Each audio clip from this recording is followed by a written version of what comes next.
नमस्कार विद्यार्थी आणि पालक मित्रांनो, स्वागत आहे तुमचं पुन्हा एकदा आपल्या YouTube चॅनलमध्ये। तर पहा, आज आपण सविस्तर चर्चा करणार आहोत की जो आपला MBBS कोर्स आहे ना, तर या ठिकाणी कॅटेगरी वाईज सीट डिस्ट्रीब्युशन कसं राहतं, म्हणजे 2024-25 साठी तुमच्या कॅटेगरीमध्ये स्टेट कोट्यामध्ये जे काय 85% स्टेट कोट्याची काउन्सिलिंग चालते ना गव्हर्नमेंट प्रायव्हेट कॉलेजमध्ये, तर या ठिकाणी तुमच्या कास्टसाठी समजा टोटल किती टक्के सीट जे आहेत त्या रिझर्व्ह राहतात, ज्या की फक्त तुमच्या कॅटेगरीमधल्या विद्यार्थ्यालाच दिल्या जातील, बाकी विद्यार्थ्यांना अलॉटमेंट होत नाहीये। भलेही मग त्या विद्यार्थ्याचा स्कोर कितीही जास्त कमून का असा ना, फक्त जे समजा कॅटेगरीसाठी सीट आहे ती त्याच कॅटेगरीच्या विद्यार्थ्याला दिली जाते। तर अशा तुमच्या कॅटेगरीसाठी किती टक्के जागा ज्या आहेत त्या राखीव असतात याबद्दल आपण सविस्तर चर्चा करणार आहोत। तर तुम्ही पूर्ण व्हिडिओ पहा, तुमचा प्रत्येक डाऊट या ठिकाणी सॉल्व्ह होईल। सगळ्यात अगोदर आपण गव्हर्नमेंट कॉलेजबद्दल बघूया की गव्हर्नमेंट कॉलेजमध्ये कॅटेगरीनुसार किती टक्के सीट रिझर्वेशन राहतं। त्यानंतर आपण सविस्तर चर्चा करूया की सेमी गव्हर्नमेंट किंवा जे प्रायव्हेट कॉलेज राहतील ना, तर त्या ठिकाणी कॅटेगरीनुसार जे आहे ते किती टक्के जागा आपल्यासाठी राखीव असतात। मी तुम्हाला अगोदर जर सांगायचं झालं गव्हर्नमेंट कॉलेजबद्दल, तर गव्हर्नमेंट कॉलेजसाठी आपण बघितलं तर एक 85% स्टेट कोट्याची काउन्सिलिंग चालते, त्याचबरोबर एक 15%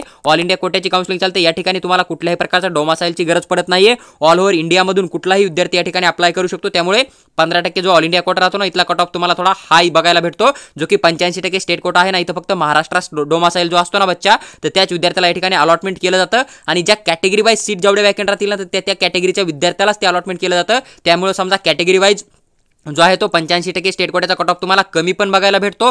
आणि जर आपण ओपनचा जरी बघितला तरी ऑल इंडिया कोट्याच्या तुलनेत तुम्हाला स्टेट कोट्याचा कट ऑफ थोडा कमी दिसतो, कारण या ठिकाणी फक्त महाराष्ट्र स्टेटचं डोमासाइल ज्या विद्यार्थ्यापाशी असतं ना, तेच विद्यार्थी काउन्सिलिंगमध्ये पार्टिसिपेट करू शकतात समजा। आणि लास्ट इयर जवळपास 31 च्या आसपास तुम्हाला गव्हर्नमेंट कॉलेज बघायला भेटतील। यावर्षी काही नवीन कॉलेज पण येणार आहे, त्याचा पण एक डिटेल व्हिडिओ मी अपलोड केला आहे, तर तुम्ही चॅनलच्या प्लेलिस्टमध्ये जाऊन चेक करू शकता की नवीन कॉलेज किती येणार आहे, कोणत्या सिटीमध्ये येणार आहे, गव्हर्नमेंट आहे की प्रायव्हेट आहे, त्याची तुम्हाला प्लेलिस्टमध्ये पूर्ण इन्फॉर्मेशन मिळून जाईल। त्याचबरोबर काही कॉलेजचं फीस कट ऑफ समजा बॉन्ड पेनल्टी वरने पूर्ण डिटेल मी अपलोड केले आहे, तर ते पण तुम्ही एक वैयक्तिक चेक करू शकता समजा। जर आपण समजा आता या ठिकाणी जर सविस्तर चर्चा केली, सगळ्यात अगोदर आपण गव्हर्नमेंट कॉलेज बद्दल चर्चा करूया। तर गव्हर्नमेंट कॉलेज बद्दल जर आपण बघितलं तर एससी कॅटेगरीसाठी समजा गव्हर्नमेंट कॉलेजमध्ये 13% जागा ज्या आहेत ते तुम्हाला राखीव दिसून येतील। त्यानंतर जर समजा आपण पुढची कॅटेगरी बघितली जी की आपली एसटी कॅटेगरी येते, तर 7% जागा तुम्हाला त्या ठिकाणी ज्या आहेत त्या गव्हर्नमेंट कॉलेजमध्ये एकदम राखीव बघायला भेटतील। त्यानंतर जर समजा आपण व्हीजे कॅटेगरी बघितली, तुम्हाला 3% जागा भेटतील, ज्या की 3% जागा ज्या गव्हर्नमेंट कॉलेजमध्ये राहतील त्या फक्त व्हीजे कॅटेगरीमधल्या विद्यार्थ्यालाच दिल्या जातील। मग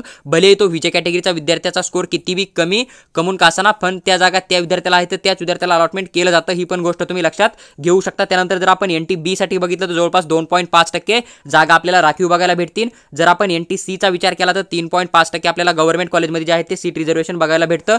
त्यानंतर पुढची कॅटेगरी आपली जी काय NTD कॅटेगरी, जर आपण NTD कॅटेगरीचा विचार केला तर 2% जागा आपल्याला या ठिकाणी राखीव बघायला भेटतील। जर आपण समजा OBC कॅटेगरीचा विचार करतोय तर OBC मधून 19% जागा बघायला भेटतील आपल्याला, आणि त्या 19% मधून 2% जे आहेत ते आपल्याला SBC यानी की स्पेशल बॅकवर्ड क्लासच्या सीट बघायला भेटतील। SBCच्या ज्या सीट आहे ना, ते आपल्याला OBC कॅटेगरीमध्ये ज्या सीट असतात ना, तर त्या सीट मधूनच अलॉटमेंट केलं जातं। फक्त आपल्याला फीस जी आहे ती सेमी गव्हर्नमेंट कॉलेजमध्ये ओबीसीला वेगळी पडते आणि एसबीसी कॅटेगरीला वेगळी पडते। तर ज्यावेळेस आपण सेमी गव्हर्नमेंटचा चर्चा करणार आहोत त्यावेळेस मी तुम्हाला फीसमध्ये पण काय डिफरन्स येतो याचं पण एक थोडी जनरल आयडिया देऊन टाकन। बाकी मी फी स्ट्रक्चर पण अपलोड केलेला आहे, एक नवीन कॉलेजचं ज्याला की म्हणजे 2024चा अपलोड झाला, तर ते तुम्ही चेक करू शकता प्लेलिस्टमध्ये जाऊन। तिथं तुम्हाला एकदम 100% तुमचा डाऊट क्लिअर होईल की एसबीसी कॅटेगरी आणि ओबीसी कॅटेगरीच्या फी स्ट्रक्चरमध्ये काय डिफरन्स राहतो नेमका। त्यानंतर जर समजा आपण चर्चा केली जी की पुढची कॅटेगरी आपली EWS इकॉनॉमिकली वीकर सेक्शनची, तर 10% जागा तुम्हाला गव्हर्नमेंट कॉलेजमध्ये त्या ठिकाणी राखीव बघायला भेटतील। त्यानंतर आपण SEBCचा जर विचार केला तर 10% सीट तुम्हाला या ठिकाणी पण बघायला भेटतील। 2024 साठी जे आहे ते आपल्याला 10% सीट या ठिकाणी राखीव बघायला भेटतील। जर आपण शेवटी ओपन कॅटेगरीचा विचार केला गव्हर्नमेंट कॉलेजसाठी, तर ओपन कॅटेगरीमधून जवळपास 30% जागा ज्या आहेत त्या आपल्याला गव्हर्नमेंट कॉलेजच्या फिल केल्या जातील समजा ओपन कोट्यामधून किंवा ओपन कॅटेगरीमधून। आता हे झालं तुमचं गव्हर्नमेंट कॉलेज बद्दल। तर आता आपण नेक्स्ट पुढे जे काय आपले सेमी गव्हर्नमेंट कॉलेज आहे किंवा आपण याला प्रायव्हेट कॉलेज म्हणतो, याच्याबद्दल आपण सविस्तर चर्चा करणार आहोत। जर आपण पाहिलं सेमी गव्हर्नमेंट तर इथं पण 2 प्रकारची काउन्सिलिंग चालते स्टेट कोट्यामधून समजा। महाराष्ट्र स्टेटमध्ये एक तुम्हाला 85% स्टेट कोटा बघायला भेटतो आणि एक तुम्हाला 15% जो आहे तो NRI किंवा मग त्याला आपण IQ कोटा पण म्हणतो समजा। याचं फी स्ट्रक्चर जर बघितलं तर खूप जास्त असतं, कट ऑफ बघितला तर खूप कमी असतो। 85% कोटा जो आहे याचा कट ऑफ थोडा हाय राहतो, कॅटेगरीनुसार वेगवेगळा राहतो समजा। काही कॅटेगरीचा कमी राहील, काही कॅटेगरीचा जास्त पण राहील, पण तुम्हाला इथं जे आहे ती गव्हर्नमेंट स्कॉलरशिप देते। जसं की SC STचा विद्यार्थी असेल तर तुम्हाला 100% स्कॉलरशिप मिळते, तुम्हाला कुठल्याही प्रकारची ट्युशन फीस पण देण्याची गरज नाही आणि डेव्हलपमेंट फीस पण देण्याची गरज नाहीये। पण जर समजा तुम्ही VJ NTB NTC NTD OBC SBC कॅटेगरीमध्ये येताय समजा, सॉरी OBC नाही, तुम्ही VJ NTB NTC NTD SBC कॅटेगरीमध्ये येताय आणि तुमचं इन्कम जर 8 लाखाच्या खाली आहे तर तुम्हाला या ठिकाणी फक्त डेव्हलपमेंट फीस पे करावी लागते, बाकी तुम्हाला ट्युशन फीस जी आहे ते तुमची गव्हर्नमेंट पे करतं। तेच जर समजा तुम्ही OBC कॅटेगरीमध्ये येताय समजा, तर तुम्हाला या ठिकाणी ट्युशन फीस जी आहे ती अर्धी द्यावी लागते आणि तुम्हाला डेव्हलपमेंट फीस जी आहे ती पूर्णच्या पूर्ण पे करावी लागते. पण जर समजा तुम्ही EWS कोट्यामधून अप्लाय करताय तर तुम्हाला ट्युशन प्लस डेव्हलपमेंट फीस दोन्ही फीस या ठिकाणी अर्धी पे करावी लागते. आणि जे काय ओपन कॅटेगरीचे विद्यार्थी राहतील ज्यांचं की इन्कम 8 लाखापेक्षा जास्त राहील समजा, तर त्या विद्यार्थ्यांना पूर्ण जेवढी काही कॅटेगरीची फीस राहील समजा कॉलेजची ओपन कॅटेगरीची तेवढी पूर्ण पे करावी लागते. यासाठी मी एक नवीन कॉलेजचं फी स्ट्रक्चर अपलोड केलं आहे 2024चं. प्लेलिस्टमध्ये जाऊ शकता तुम्ही, तिथे तुम्हाला वरच्या कडेला प्लेलिस्ट दिसेल आणि तिथे तुम्ही तो व्हिडिओ चेक केला तुम्हाला जनरली आयडिया मिळेल की तुम्हाला कोणती फीस कोणत्या कॅटेगरीसाठी किती पे करावी लागते. समजा तो डाऊट तुमचा तिथं पूर्णपणे सॉल्व्ह होऊन जाईल. जर आपण समजा सेमी गव्हर्नमेंटचं सीट रिझर्वेशनचा विचार केला तर आपण या ठिकाणी जे काय 85% स्टेट कोट्यामधून जागा भरल्या जातील ना, त्यामध्ये SC कॅटेगरीचा जर आपण विचार केला तर 6.6% आपल्याला राखीव जागा बघायला भेटतील.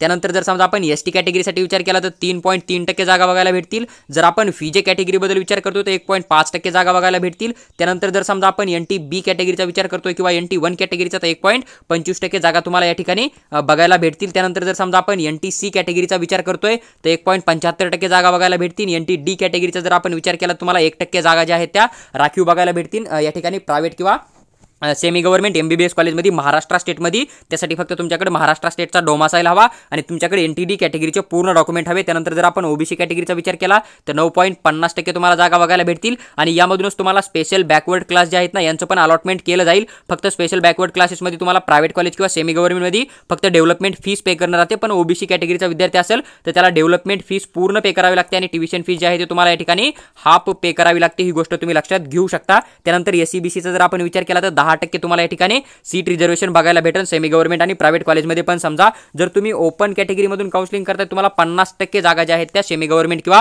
प्रायव्हेट कॉलेजमध्ये बघायला भेटतील. आता तुम्हाला असं वाटेल की ओपनमधून 50% जागा आहे तर आपण समजा आपल्या कॅटेगरी सोडून ओपनमध्ये काउन्सिलिंग करूया. पण तुम्ही एक गोष्ट लक्षात घेणं गरजेचं आहे की ओपन कॅटेगरीमधून जे विद्यार्थी काउन्सिलिंग करतात अशा विद्यार्थ्यांची संख्या खूप जास्त राहते. कारण ज्या विद्यार्थ्याकडे फक्त डोमासाईल आहे, कॅटेगरीचे डॉक्युमेंट नाही आहे, ज्यांनी फक्त डोमासाईल बनवला आणि 10वी-12वी महाराष्ट्रातून केला ना, तर असे सर्व विद्यार्थी ओपन कॅटेगरीमधून काउन्सिलिंग करताय. त्याच्यामुळे जरी जागा जास्त तुम्हाला ओपन कॅटेगरीच्या दिसत असतील तरी कट ऑफ पण तेवढा जास्त जातो ओपन कॅटेगरीचा. कारण ओपन कॅटेगरीमधून कोणताही विद्यार्थी जाऊ शकतो. समजा जसं की एखादा विद्यार्थी जो की NTC मध्ये येतो, NTD मध्ये येतो आणि त्याच्याकडे जर समजा कास्ट नाहीये, कास्ट व्हॅलिडिटी नाहीये, पण डोमासाईल आहे, 10वी-12वी महाराष्ट्रातून झालाय, तर तो स्टेट कोट्यामधून काउन्सिलिंग करतो आणि तो ओपन कॅटेगरीमधून काउन्सिलिंग करतो. कारण त्याला अदर स्टेटचा कट ऑफ जास्त दिसतो किंवा अदर स्टेटचा डोमासाईल नसतो, त्याच्यामुळे तो राज्यामध्ये 85% स्टेट कोट्यामधून जाऊ शकतो. तसंच की पूर्ण कॅटेगरीमधला कोणताही विद्यार्थी ओपन कॅटेगरीमधून काउन्सिलिंग करू शकतो. त्याच्यामुळे तुम्हाला जरी इथं जागा जास्त दिसत असतील तरी तुम्हाला इथला कट ऑफ पण जास्त दिसतो. ही गोष्ट तुम्ही लक्षात घेऊ शकता. त्यामुळे तुमच्यापाशी कॅटेगरीचे डॉक्युमेंट असतील तर तुम्ही तुमच्या कॅटेगरीमधून काउन्सिलिंग करू शकता. कारण तुम्हाला तुमच्या कॅटेगरीनुसार कट ऑफ थोडा कमी बघायला भेटतो.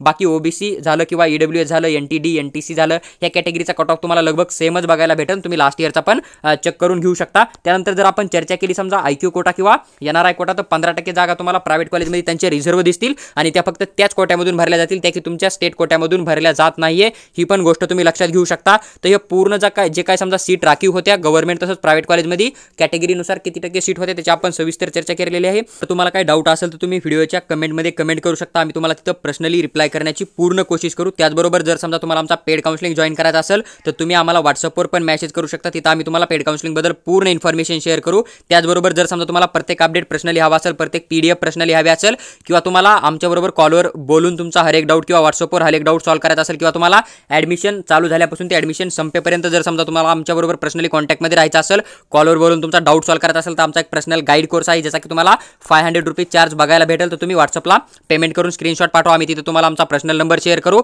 आणि तुमचा प्रत्येक डाऊट जो आहे 2024च्या ॲडमिशन प्रोसेस रिगार्डिंग MBBS पासून ते पार BSc नर्सिंग ANM GNM पर्यंत सॉल्व्ह करण्याचा पूर्ण प्रयत्न करू. बाकी जर समजा तुम्हाला प्रत्येक अपडेट फ्रीमध्ये हवे असेल तर तुम्ही आमचा टेलिग्राम ग्रुप जॉईन करू शकता. तिथे तुम्हाला प्रत्येक लिंक, प्रत्येक PDF तुम्हाला एकदम फ्रीमध्ये आम्ही देण्याचा नक्की प्रयत्न करू.